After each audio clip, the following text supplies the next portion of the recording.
Maligayang pagdating sa mga DIY ideas! Ngayon ay gagawa tayo ng slime experiment. So, meron tayo ditong shower gel at ito ang asin. So, ilalagay natin tong shower gel dito sa maliit na bowl natin.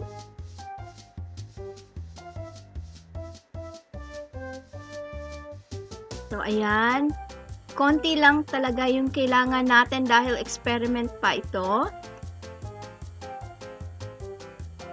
Tapos ay ilalagay natin yung asin dito. At pagkatapos ay paghaluin ito ng mabuti. Okay. So, ayan.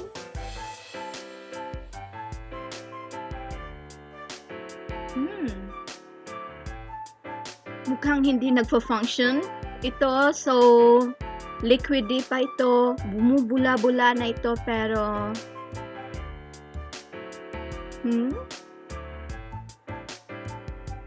hindi ito nagiging sticky.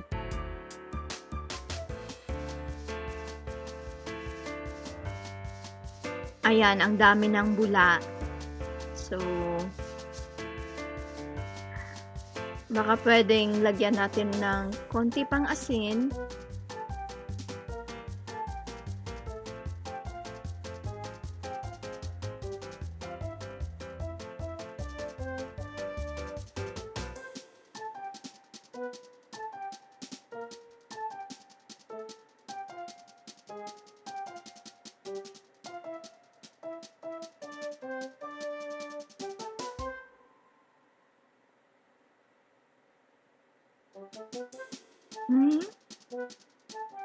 Ang dami ng bula pero di ito nagiging sticky. So, mukhang hindi ito ang tamang ingredients na hinahanap natin.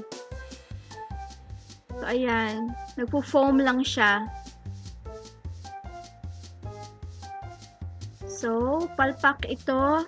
Kaya, kukunin natin yung isa pang shower gel natin. So, ito ay isang klaseng shower gel. Amoy lemon ito at syempre kulay yellow din ito, parang lemon. Ayan. At maglalagay din tayo ng asin. At paghaluin itong mabuti.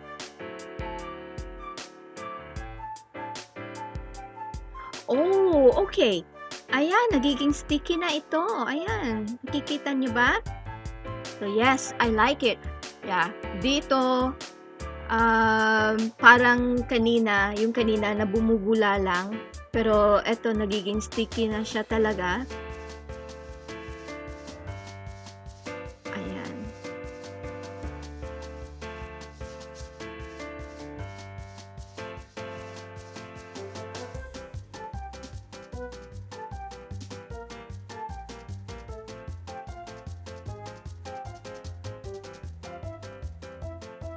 Para na siyang slime talaga. Ayan. So, mukhang maganda ito. Masaya ako dito sa lemon na shower gel na ito. Okay. Ayan, di ito dumidikit sa daliri ko. 'Di ba? Ayan. So, okay. Meron pa akong isang ingredient. So, itong wild cherry magic. At maglagay din tayo ng konting asin. Then, haluin ito ng mabuti. Ooh, parang yung first lang din. So, di ito nag-work. So, hindi rin ito yung tamang ingredients na hinahanap ko. So, itong pangalawang shower gel ang winner. Ayan. At eto na yung ginawa natin kanina gamit yung lemon na shower gel. super satisfied ako dito. Tamang-tama yung consistency niya. So, ito yung gamit natin. Ayan. So, mas naging solid pa siya. So, dito, ito, at itong dalawang ito ay ayaw ko nito. So, palpak ang mga ito. At so, tapos na yung experiment natin. Sana ay nagustuhan ninyo ang video na ito.